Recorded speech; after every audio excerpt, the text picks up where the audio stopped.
And what I want to say to you brothers and sisters is, I know this is about Taraweeh that I quickly said something, yeah? But for our individual salahs, we need to slow the salah down and we need to basically get our khushu. Now I'm going to give you a few tips right now on how to get your khushu in salah. We've got about 10 minutes left. In this 10 minutes, I'm going to give you tips on how to get your concentration in salah. Number one of the biggest ones, if you can please, get the meaning of salah. Look at the meaning. I've done it in this lecture. Inshallah, this will be on YouTube. You can go through it again and again and try and get the whole meaning in your mind. That's one of the best ways to get your connection. Number two, try and do some dhikr before the salah. So just before the salah, get your mind into a mode of thinking about Allah. So for example, if you were just playing a computer game and you start reading a book or try to go to sleep straight away, you'll see the computer game in your mind. Yes or no, guys? When you're doing an activity, straight when you've been watching something or engaged with something so deeply, you get to the next activity, that thing will follow in your mind immediately. It won't stay there for good, but for the first few minutes it'll be in there. So what you've just done is you've just been in dunya. To go straight into the akhirah, the dunya will play in your mind. It's natural, it'll play in your mind. So have a little breaker. That's why we have the adhan before. See, the adhan's supposed to be a moment where everyone breaks off and cuts off from everything else. This is how traditionally it was.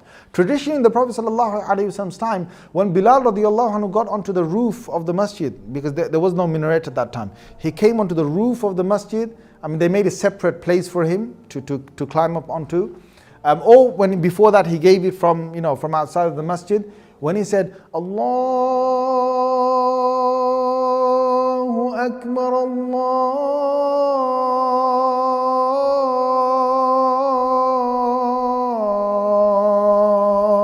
Akbar.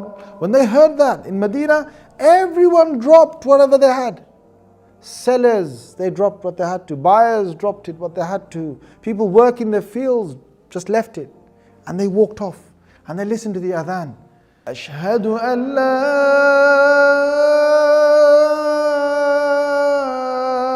إله إلا الله.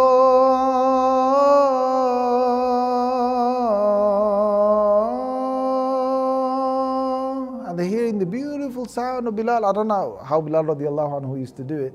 I'm just doing whatever adhan I can at this moment. But when they heard that, he was like, Allah is the greatest, Allah is the greatest. And they're walking towards salah, they're getting their wudu done and they listen to the adhan. Allah is the greatest. And then Rasulullah sallallahu alayhi wasallam, he's been mentioned in Allah. Allah's mentioned first that we bear witness that Allah is the only God. We say, Ashhadu an la ilaha illallah. And then Rasulullah sallallahu alayhi wasallam mentioned is there. أشهد أن محمد رسول الله.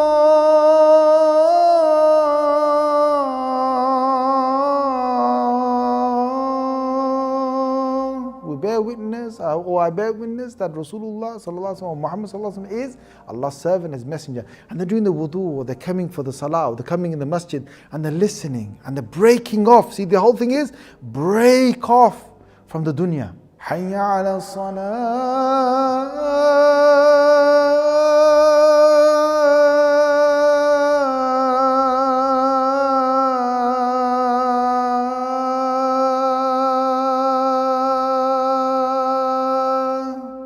Come to salah. Why should I come?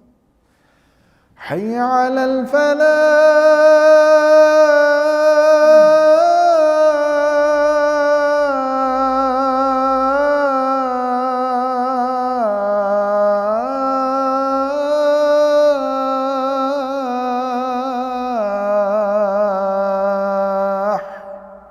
Come to your success.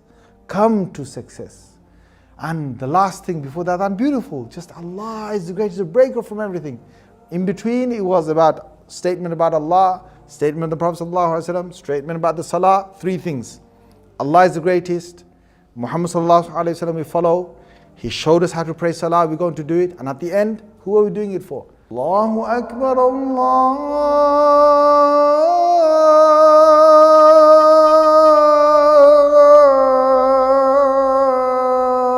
Akbar, La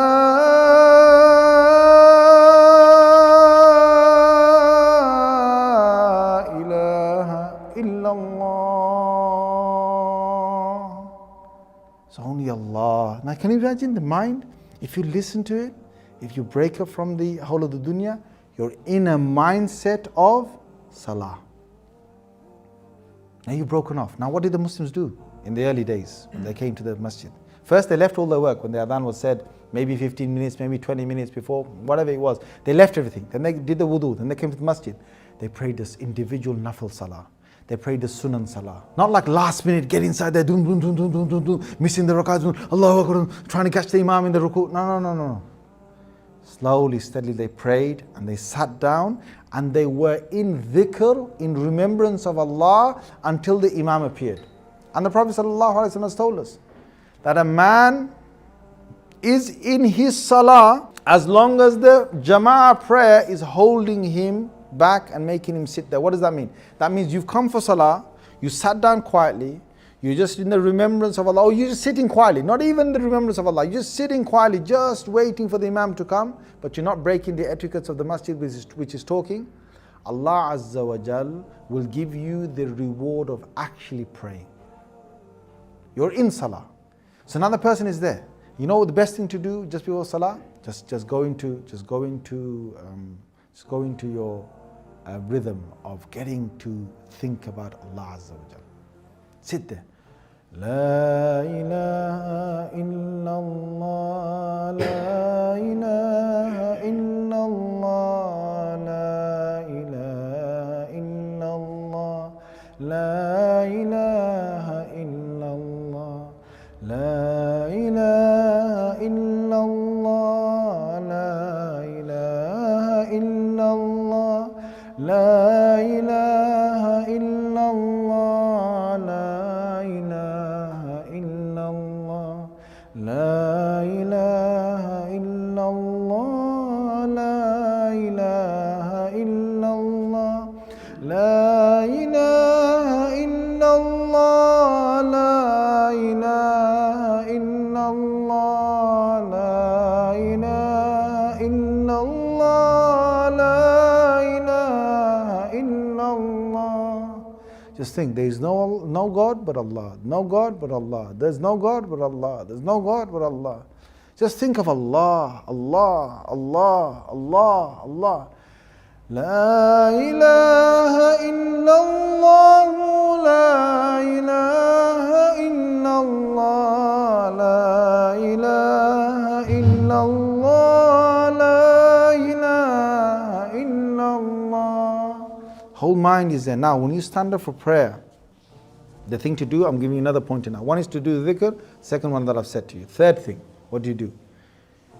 You think Allah is watching me, Allah is watching me, Allah is watching me. If those of you, this is a short talk I'm giving on the subject, and it's quite different from another one that I did on YouTube, but if you want to go onto YouTube, just type in there how to attain khushu in salah. And you'll see a whole sort of hour something talking about, again, the same point, but there'll be a lot on this point about building the dhikr up and building the mind up before the salah. So inshallah, look at that and you'll get, inshallah, you'll get extra benefit from there. So to build the mind up and to think that Allah is watching me, I say that in the other one, Allah is watching me, Allah is watching me, Allah is watching me. That's what you want, because that's the ultimate thing about getting your khushu, or your devotion to Allah. Now some of you, like I said, you don't know the Arabic meaning. If you don't know it yet, just use this mechanism. Allah is watching me, Allah is watching me, Allah is watching me, Allah is watching me, Allah is watching me, Allah is watching me. That's going in the head while you're saying Subhana Rabbil Azim, Subhana Rabbil Azim, Subhana Rabbil, and you're standing up, Sami Allahu liman hamidah. But your head is saying, Allah is watching me, Allah is watching me. Your mind is saying, Allah is watching me, Allah is watching me. You're saying, Rabbana lakal hamd, Allah is watching me, Allah is watching me. That's what's hitting in your head. That's in itself a great way of getting your khushu and your devotion to Allah Azza wa Jal. If you can, just think of it as your last salah. This is another point, a fourth point. Think of it as your last salah. After this salah, I'm going back to Allah. An angel of death is behind me. He's just standing there. If you can, think of fifth pointer. That I was on the day of judgment and Allah Azza wa Jal was about to question me, and I said, Allah, when a criminal is asked, you're about to be sentenced, have you got your last wish that you want to say? And Allah asked you that. And you were out on the day of judgment and you said, oh Allah, my last wish is I want to go back and do 2 rakats for you. of salah. And here you are right now. Or 4 rakats, here you are right now. Or dhuhr prayer, here you are right now. Isha prayer, here you are right now. Okay? So you're going to think of that. Or another pointer, which is that you're standing on the Day of Judgment. You're there standing on the Day of Judgment. Maliki Yawmiddin, Master of the Day of Judgment. You're there standing there right now. Think of it. You're standing there right now and you're doing 2 rakats. And you're going to be judged on that. Pointer number 7. You're in your qabr or your grave and you're inside your soul in the grave, 6 foot down, and you're standing there and you're doing the salah. If you think of that, and that's where I am right now doing my salah, you will build your consciousness. Some people can, they've been to Umrah and Hajj, and if they think they're in front of the Kaaba, it brings a whole momentum of devotion inside them. That's fine. But obviously, we think more of Allah, or we should think of Allah than to think of the Kaaba itself. But if that's going to build your momentum, fine. Some people, they will close their eyes for a little while. Although the sunnah is to keep the eyes open while you're in salah, that's the sunnah. But gradually you can do that. First you close your eyes and try and get the concentration, and then after that slowly you get used to opening your eyes, and then you can open your eyes and you'll be in full concentration in your salah. Another one, number 10, is to slow your salah down whenever your mind drifts off. To slow your salah down whenever your mind drifts off. So if it drifts off, like you were saying, Maliki Yawmiddin, Iyyaka na'budu wa Iyyaka nasta'in, and then you realized, my head is drifting. Ihdina as-siratal mustaqim, siratal ladhina an'amta alayhim. That's going to hurt your ego, but it'll make you concentrate. Okay, so that's another pointer. Another pointer is that if you think of something in salah, something came in your mind, ask yourself a question. Who is the one that will get me out of this negative thing I'm thinking about? Let's say, for example, in your salah you thought, my exams are coming up. Who will make me pass my exams? Who? Take his name. Allah. So therefore, why am I thinking about my exams? Allah is the one to make me pass. If you're thinking about a pain that you've got, or a doctor appointment that you've got to, oh my God, what's going to happen when that x-ray result comes? Who's the one to give you good health? Who? Allah. So think about Allah. My mum is not well. Who's the one who's going to make your mum well? Allah. So straight away, Allah again. Washing machine is going on. When's that going to finish? Yeah? Somebody might be in the house, just put the washing machine on and come into salah and they're thinking, oh my God, how many minutes? Who is the one that will keep the washing machine going and make sure that they close the wash properly? Who is the one? Allah. So think about Allah. That's it. Okay? Appointments, whatever. Allah. It's always directs back to Allah. So that's another good pointer that, if you're in salah, you can do that. And if you're in salah and you're praying, make sure that you don't make it a burden for yourself or you make it too long. Look, don't go all along too long. Just do it gradually. Do the short surahs or things that are moderate. Not every time inna atayna and qul huwallahu. No. Use moderate surahs, short sort of type of surahs, but do it slow. Do it rhythmic. And try and build up on it. So if you're 2 rakats or 4 rakats, let's say they took a certain amount of time, try and increase it a little bit, but don't make it burdensome. Don't do so long that your feet were aching straight away, your legs were aching, and then you're thinking, I don't want to, when you think about your salah again, maybe not this time, because that will hurt you. So what you want to do is build up gradually. The people who go to a gym, don't go first day inside there where they have got no training, go inside there, take 220 pounds, and pick it up and put it back down. Next day, you are gone. All right? Well, you won't be able to lift that up anyway, but even if you did, you're gone next day. They don't do that. They start with a lightweight first, they get used to that, and they add a bit more, add a few more pounds on, add a couple of kgs on, and every day they go every day, and then add it up. And then you'll see them taking on their big heavy weights, the weights, and being able to lift them up, and there's no sweat. They're able to do it 10 times, 20 times, and so on.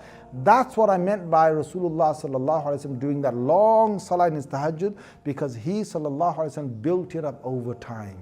And people who do tahajjud over time, they start off with, let's say, 8 rakats, 8 minutes. 8 rakats, 8 minutes. No problem. Do that for as long as you like. Then slowly, 8 rakats, 10 minutes. Same 8 rakats, 10 minutes. Go a bit slower. Then 8 rakats, 12 minutes. Then when you get used to that, 8 rakats, 15 minutes. When you get used to that, 8 rakats, take it half an hour. And you want to add on, sometimes Prophet ﷺ used to do 12 rakats. Fine, do 12 rakats if you want to. But if it's 8 rakats or 12 rakats, extend it until, and get used to it. Don't make it like one day so long, no. Get used to it slowly, over a number of months and years. Get used to it until finally, you know what? When you're in your salah, there's nothing more beautiful than being inside your salah. You know why? Because a person will say, I know these guys are showing me the time, but you know, sometimes you get into one, you want to just say it, right guys? So I'm saying, say it, okay? So, you know, you get into your salah, Allahu Akbar. And when you get into salah, you're in another world, a complete different world.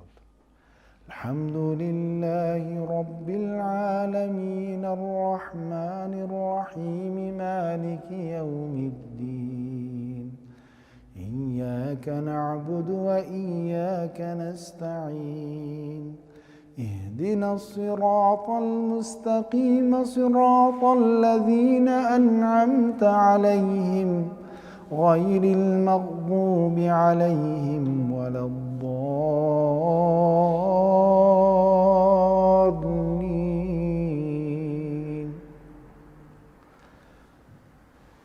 قل يا أيها الكافرون لا أعبد ما تعبدون ولا أنتم عابدون ما أعبد ولا أنا عابد ما عبدتم ولا أنتم عابدون ما أعبد لكم دينكم ولي دين Allahu Akbar. Imagine I'm saying this to myself, yeah? Subhana Rabbiyal Azim, Subhana Rabbiyal Azim, Subhana Rabbiyal Azim, Subhana Rabbiyal Azim, Subhana Rabbiyal Azim. This is another pointer, and probably one of the final pointers I'll give you. A 12th one is that if you can think of a beautiful tune that will get you involved, like instead of saying Alhamdulillah Rabbil Alameen Ar-Rahman Ar-Rahim, if that motivates you, that's fine. But you know, some people with a good tune, they might lift themselves up. Alhamdulillahi Rabbil Alameen Ar-Rahman Ar-Rahim Maliki Yawmiddin Iyyaka na'budu wa iyyaka nasta'een اهدنا الصراط المستقيم صراط الذين أنعمت عليهم غير المغضوب عليهم ولا الضالين. Lift yourself up with either you're saying it yourself, and maybe some of you can't say it, but bring in your mind a tune that you love and try and think that you're saying it in that tune. It lifts you up. It brings you closer to Allah Azza wa Jal. I hope inshallah this has been a beneficial session, and I hope you make dua for me inshallah. When you pray those, if you can get your devotion to 100% for every salah, that'll be brilliant. If you can do it, when you get into that, you just don't want to let go. Seriously, you don't want to miss another tahajjud, you don't want to miss another prayer. And when you get to prayer, every time is so enjoyable. Your prayer, take your time, get in there and read it nicely and with good khushu. And I'm saying this, why? Because I want everyone in the world to taste it. Because I've done this session, today we haven't got time for a practical one, but I've done this up and down the country. People, when they get to the day when they've done 100% concentration of salah in a 2 rakats, the enjoyment, it's like you've climbed a mountain. You've conquered a tower. It's so thrilling that you made your whole salah from Allahu Akbar to Salaam alaikum wa rahmatullah, no other thought except for Allah. And you know what the hadith of Bukhari says? Whosoever does wudu really nicely, and then they pray their salah 2 rakats for Allah, their face nor their heart turns to anything but Allah. When they finish that salah, dakhal al-jannah, Allah will enter them into paradise. Meaning that when you get to the next world, Allah will give you paradise in return of those 2 rakats. Allahu Akbar. So when you get to that, it's like you've achieved so much. I want every Muslim out there to achieve this and not to see a salah as a burden. Jazakumullah khair. Wassalamu alaikum wa rahmatullahi wa barakatuh.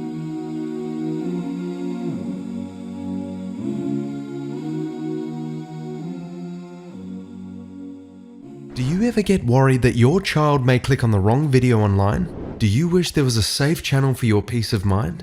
Well, there is. The #1 rated Muslim kids channel in the world, One for Kids TV, is here to solve all these issues. The channel has no advertisements and is safe for your children to browse and watch their favorite videos. With a wide selection of cartoons, songs, educational videos, and much more, your children will not only stay entertained, but also learn so much about their deen. You can listen to songs while your device is switched off, and you can download videos to watch them offline. One for Kids TV is 100% run and owned by Muslims, which means the small amount you pay for your subscription is a continuous charity for you, as all the funds raised go towards the production of new cartoons and educational films for your children. The One for Kids TV app is now available on Apple devices, Apple TV, Android devices, Android TV, Amazon Fire TV, and Roku, so you can watch on most devices and smart TVs. Download now for a free 14-day trial.